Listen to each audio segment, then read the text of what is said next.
ya salgo a pedírselo. Bueno, pero también acá a Martín García se la podés pedir, ir a las reuniones que hace la Oesterheld, que premia a muchos patriotas, y bueno, vos merecerías un premio, ya lo verán la gente de la Oesterheld, pero estás ahí rodeado de incunables. Estoy rodeado de varias cositas, esto está bueno decirlo, ¿no? La serie obviamente con el marketing mundial, ¿no? Que tiene la plataforma y que es una adaptación.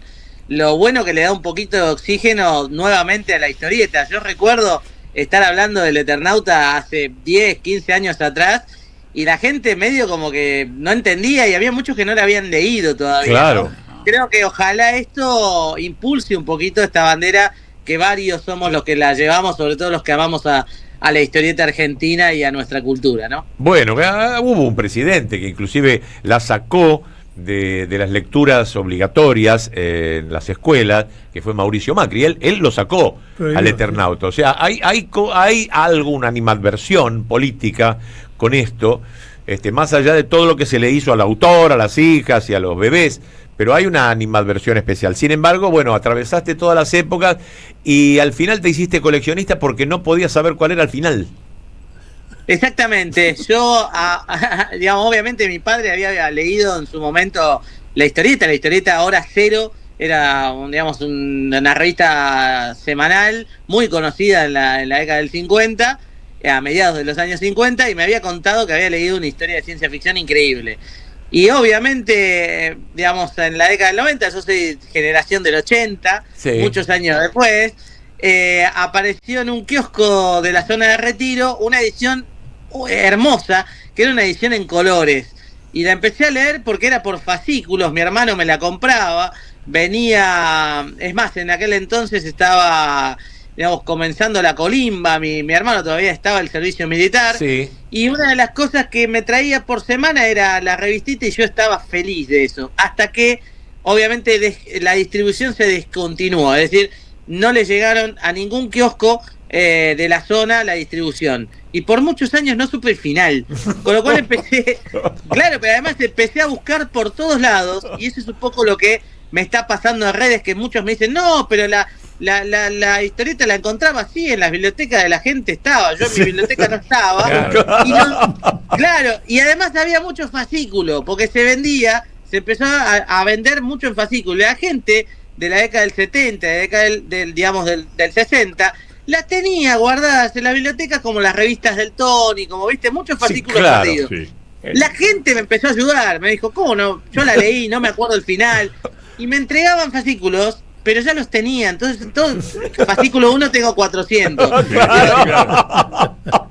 Claro, pero la hacían de tipo de vuelta. Y no sabías el final, seguías sin saber el final. Y yo digo, ¿pero cómo termina esto? Yo ya estaba angustiado. De hecho, iba a Plaza Rivadavia, digamos, bueno, a Parque Rivadavia, sí, claro, iba a galerías, a comiquerías, y de hecho hay muchos de mi edad, por suerte, que me avalan esta teoría, porque les había pasado algo parecido. Hay una chica, una mujer que ahora tiene mi edad, que me dice, a mí me pasó lo mismo, vos sabés que empecé a completarlo y no lo cogí después.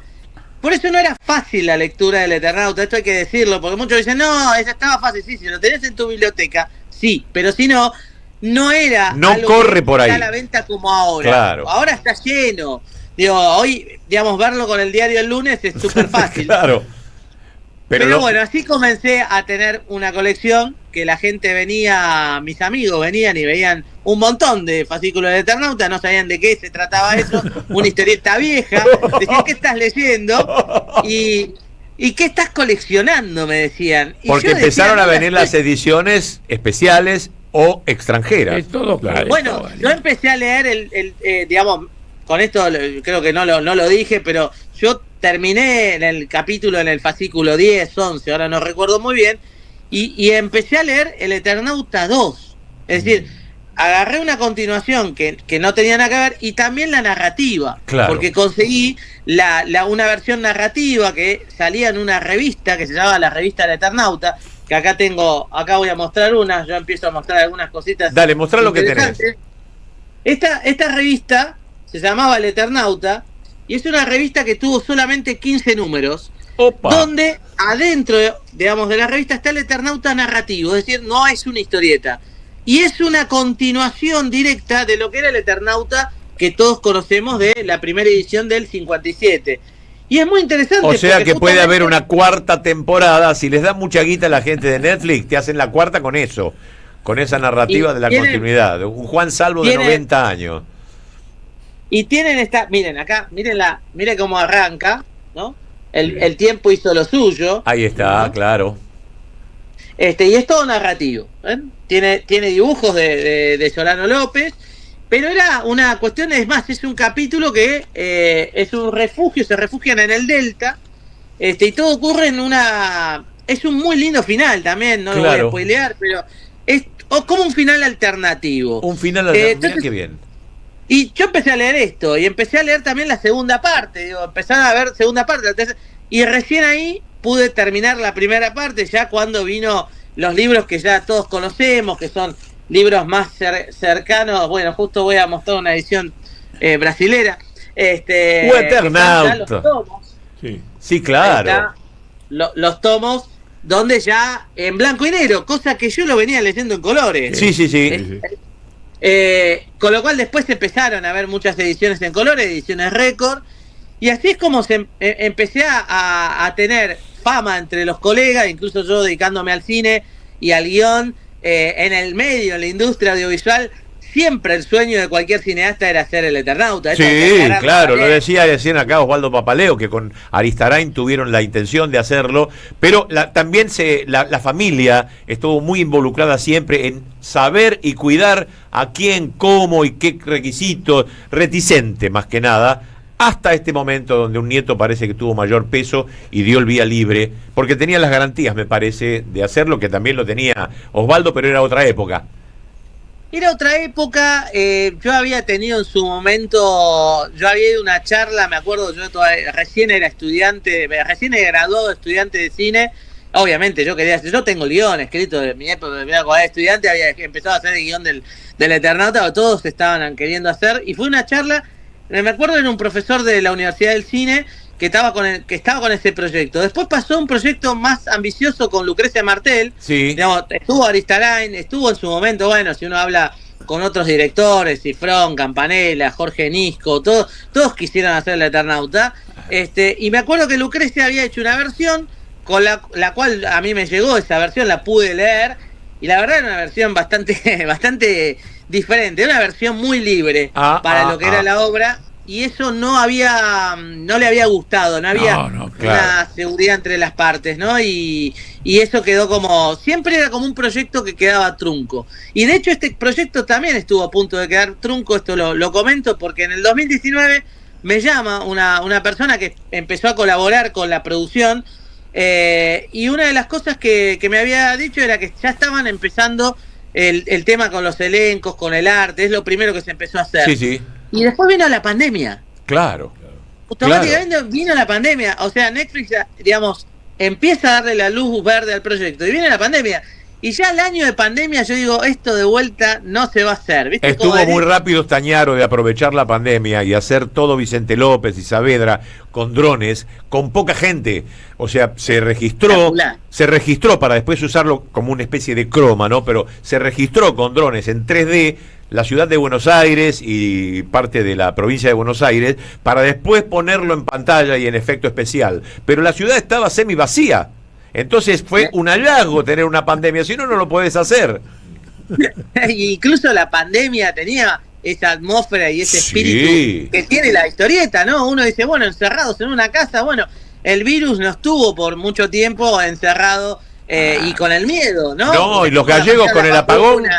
En España va a estar 8 meses el cartel esto como primera, porque les vino el apagón, la pandemia, todo. Bueno, tenés por allí, he visto unos libracos chinos con todo escrito en chino con los globitos originales, o sea que ellos ponían a veces un solo ideograma en un globito original. El globito original de Solano, grande, con un solo dibujito. Mirá. Miren esto es una maravilla. Hay que decir que estas ediciones... Subila un poco, que te tape la cara, a ver. Sí. Ahí está. Mirá. Ahí está. Qué una de las cosas que digamos, ahí lo ven con el... Ahí obviamente está. yo no sé chino. La verdad que ya va a venir un chino algún campeón de supermercado.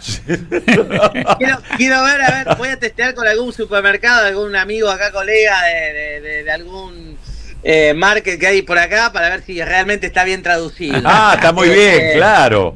Que te diga qué es lo que dice. Acá? Que no diga cualquier cosa, ¿no? Y acá está un poquito, voy a darles algunas que son muy, muy interesantes, porque los cuadros son más chicos, ¿ven? No sé si lo pueden llegar a ver. Claro, sí, y caben algunos símbolos nada más. Claro, porque hay algunos que son como gritos o como cuestiones de órdenes, que queda gigantesco el globito con relación a lo que se está hablando. Y vos decís, pero acá como tradujeron, ¿no? Es como... Acá se nota más. Bueno, el mano habla bastante, pero bueno, es muy interesante ver, ¿no?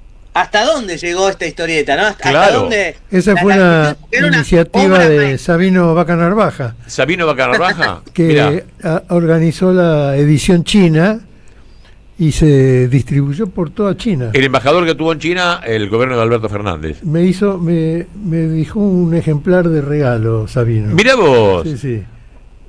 Por supuesto no tengo ni idea de lo que dice, pero es un objeto muy lindo como regalo, además. Sí, claro. Yo regalaba el Eternauta en Navidad. Claro. Es un regalo navideño. Muy buen regalo. El libro del Eternauta. Claro. Y además era original, nadie lo tenía, nadie pensaba. Todos pensando en la corbata, en el perfume. Yo digo, ¿qué mejor? Y ahora me dedico a regalar un resumen de la vida de Astor Piazzolla que hizo la Universidad de Rosario. Mira qué bien. Una edición excepcional. Bueno, pero hasta un tiempo fue el Eternauta. Claro. Vi el otro día en un programa que mostraste también le regalé el Eternauta. Perdón, una edición yankee del Eternauta. Sí, así. Acá, justo que hablaban de la época del original, acá hay un poquito de hora cero del original. Ese que es el que sacás a pasear, ¿no? Este es el que saco a pasear, que está más estropeado. Claro. Que tiene un poquito de spoiler por lo que voy a mostrar, que hay un animal que a mí me gusta mucho ahí. Sí. Sí, eso cuando lo lleven a la pantalla va a ser impresionante. Y bueno, y acá tenemos la versión norteamericana, que es una versión muy cuidada. La industria norteamericana, al igual que la belga y la francesa, en lo que es historieta, en lo que es el cómic, es muy importante. Y la verdad que han hecho un trabajo descomunal con lo que fue el Eternauta. El respeto a la obra, el respeto a lo que es, digamos, ahí se nota el cuidado de la industria, ¿no?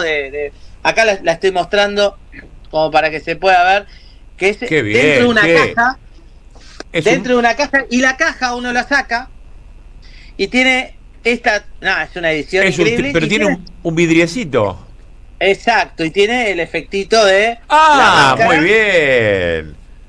Esta edición ganó el premio Eisner, que es un premio que tiene el nombre de un famoso editor y, digamos, historietista norteamericano, y vendría a ser como los premios Oscar de la Academia del Cine para lo que es la historieta. Y lo ganó hace poquito, estuvo nominada esta edición, digamos, cuando se reeditan, van y quedan nominados, y llamó la atención varias cosas en este premio, porque el primero era que era una historieta del año 50. Sí. O sea, ya no competía ni Batman ni Superman. Las ediciones ya sacaron todas y no había novedades. Con esta edición fue una novedad. Fue una novedad decir, che, estamos... Y algo... Después, lo segundo que era algo argentino, ¿no? Que si bien la obra era muy conocida, el Eternauta, hay que decirlo, es muy conocido a nivel internacional, sobre todo para aquellos que les gusta la historieta. Se encuentra en los kioscos como Mafalda. Es un orgullo argentino visitar kioscos extranjeros, caminar por Europa o Estados Unidos. ¿Y lo ves? ¿Lo ves? Lo ves y además la gente lo lee. Cosa que nosotros tenemos al Eternauta como símbolo, y también lo vemos como yo siempre digo como símbolo, como una cuestión cultural, más allá de la historia de ciencia ficción, que a mí particularmente me atrapa el género, porque bueno, soy narrador y me gusta ese estilo. En la cuna del estilo, en la cuna del género, porque Estados Unidos es la cuna del género de ciencia ficción, hay que decirlo, digo, con los grandes narradores, con el cine, ¿no? Y con grandes directores que tienen que ver con eso. Y lo ves y lo leen. Acá en Argentina creo que se conoce, como muchas cosas, conocemos, pero no en profundidad. Es decir, todos si decimos el Eternauta, te dicen sí. De hecho, a mí me pasa con alumnos. Le digo, ¿Conoce el Eternauta? Todos me dicen, sí, bueno, el Eternauta. ¿Lo leyeron? No. Es como, lo conozco, pero salvo alguno que en el colegio o que algún familiar lo tiene y le enganchó, porque también hay que decirlo, te tiene que gustar la ciencia ficción y obviamente te tiene que gustar una lectura en profundidad, porque el Eternauta tiene eso, ¿no? Te invita a explorar una historia con mucha profundidad, con mucho sentido, humanística, ¿no? Vivís muchas sensaciones. Con una cuestión ideológica, filosófica, pero predomina, aunque sea en la primera versión, que es la que más famosa se ha hecho, predomina mucho la ciencia ficción, en el sentido de una extrema creatividad. La creatividad que tiene Oesterheld, digamos, ahora lo escuchaban en el relato con los personajes, ni hablar, pero lo que es la creatividad de pensar una nevada en Buenos Aires, que te toca y te mata, eso no se vio. Claro. Creo que el mundo hoy lo conquista eso. Sí. Che, mirá qué interesante esto, ¿no? Sí, lo veo en cada una de las cosas. Puedo buscar cualquier cosa, la vida de Napoleón en las redes sociales, y me sale algo del Eternauta, un yanqui que habla del Eternauta, un gallego que habla del Eternauta, todos me salen hablando. Y hablan fundamentalmente sobre eso. Nieve que mata, no lo pueden creer, la verdad que es la sencillez de Mozart, ¿viste? Es decir, pero claro, ¿cómo puede ser algo tan sencillo? Sí, claro. Sumale después los escarabajos gigantes, cascarudos gigantes, ¿no? Claro. Que de repente sean cascarudos que son animales, que no terminan teniendo una identidad, que son bestias que dicen, ¿de dónde carajo salieron estos bichos? Que es lo que se pregunta, ¿no? Juan Salvo, interpretado por Darín. Y la gente es un sopapo para lo que se viene viendo en ciencia ficción, que los monstruos son agresivos, que los monstruos... Estos son agresivos, se comen entre ellos encima. Sí. Y están muy bien hechos, y encima muy bien hechos, muy buena la realización. Postproducción es tremendo, y la verdad que eso, yo no tenía, hoy me preguntaron si me impactaba el hecho del éxito. Yo digo, no, la verdad que no. El Eternauta ya era un éxito de por sí por lo que significaba la historieta. Quizás yo lo tengo más noción por esto que decíamos a nivel mundial, la cantidad de ediciones, la importancia que se le daba a la obra. Era, si hacemos las cosas bien, el éxito se va a trasladar al audiovisual. Totalmente. Porque medianamente la narrativa que hizo Ariel Saltari, que es un actorazo y que además es un guionista... como dirían los españoles, de la hostia. Es un guionista increíble. Y además, con la mirada de Martín Oesterheld, que es el que pudo estar como corrigiendo, direccionando la cosa, quedaron los elementos básicos y los elementos más importantes de la historia, de la historieta. Después, es una adaptación. Obvio. Sí, claro. Lo último que te voy a preguntar, Ramiro, es si ya tenías todo lo que se podía coleccionar, y si este estreno de la serie te abre un nuevo capítulo, un nuevo anaquel para coleccionar más cosas. Y voy a tener que hacer economía, porque me imagino que va a venir una lluvia de ahora va ya estabas tranquilo y ahora otra vez. Ahora va a venir la historieta de la serie, de la historieta y de no sé qué. Claro. Y otros países van a sumarse, muchos países van a sumarse a editar, digamos, hay muchas ediciones que son ilegales, hay otras que son legales, pero se van a sumar muchos países después de esta serie a querer tener en sus bibliotecas la edición. Y la verdad que creo que va a ser algo interesante. De vuelta, promueve mucho nuestro género en la ficción, en la ciencia ficción, promueve también desde lo social, desde lo cultural. Hay mucha identidad dentro de la serie, que eso es lo lindo que tiene, que de alguna manera hay un trasfondo dentro de la historieta que está bueno que se mantenga. Yo me quedo con una frase, que lo viejo funciona. Sí, está muy bien. Con una especie de nostalgia, ¿no? Como reivindicar lo viejo, lo analógico. No, esto es analógico. El otro día me preguntaba, ¿está digital? Sí, pero no lo podés agarrar, no lo podés abrazar, no lo podés tocar. Esto es analógico, y yo creo que el analógico es la historieta. La historieta también funciona. Así que siempre los invito a que vayan a la fuente y después que disfruten la serie, y que también entiendan que la serie te puede gustar o no, y está todo bien, y que a veces el fanatismo a veces por algo nos puede generar algún sesgo. Pero no hay que ser fanático en ningún término nunca, porque si el aspecto que tiene que tener una crítica tiene que ser amplio, siempre, muy amplio. Claro. Ese es el poder que incluso lo enseña muy bien Oesterheld con sus personajes y con su obra. Querido Ramiro Sanonorio, muchísimas gracias por esto. Síganlo en Instagram, Ramiro Sanonorio. Estuvo en el set, se sacó la foto con todo, con los bichos, con Darín, con los escarabajos, con todo. Estuvo por allí, siguió muy de cerca esta producción. Síganlo porque es muy entretenido y si ustedes empiezan a copar con esto del Eternauta, siguiéndolo a Ramiro van a tener toda la información. Muchísimas gracias, querido. No, por favor, y gracias por darle espacio a la cultura, al audiovisual y a la historieta. Hay muy buenos artistas y buenos profesionales que merecen espacio y eso está buenísimo. Se agradece mucho. Chau, querido. Muy bien, vamos a seguir, tenemos mucho para compartir. Hoy va a ser un programa todo del Eternauta. Gisela Miranda, pero ¿cómo le va? Hola, muy bien, Leo. Lo vimos toda entera. Hay gente que lo va dosificando en capítulos, como venía en la serie, revista. sí, pero nosotros la vimos así. Sí, pero no son tan extraños.